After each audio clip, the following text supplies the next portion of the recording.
వంటి సంస్థలు మరియు సాంకేతిక విశ్వవిద్యాలయాలు శక్తి, ఐటీ, బయోటెక్నాలజీ మరియు ఏరోస్పేస్ లో పరిశోధనలు నడిపిస్తున్నాయి. శాస్త్రీయ ఆక్వాకల్చర్ ద్వారా చేపల ఉత్పత్తులలో ఆంధ్ర రాష్ట్రం భారతదేశంలో అగ్రస్థానంలో ఉంది.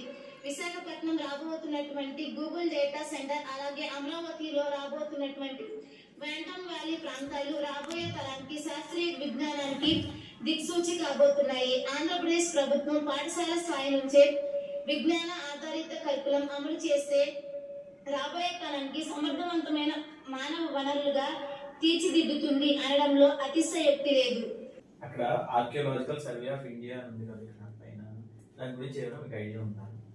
Okay, blue revolution aqua culture గురించి చెప్పారు కదా విజయ్ గుప్తా గారు, దాని గురించి చెప్పండి.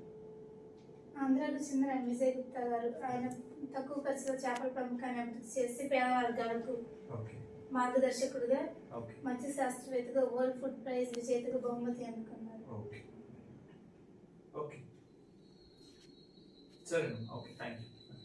Centuries ago, our ancestors at Amaravati and Lepakshi were mapping stars and building temples with perfect geometry.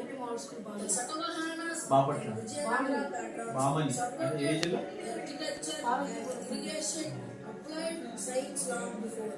It had a name. Look at the land. The Godavari and Krishna deltas made Andhra one of India's most productive regions. From paddy that fills plates to Guntur's chilies and Chittoor's mangoes, Andhra's fields are living labs. And the story continues. The man who gave India's Srikalal, Bengali Venkaya. అతను మన national flag ని ట్రికలర్ అని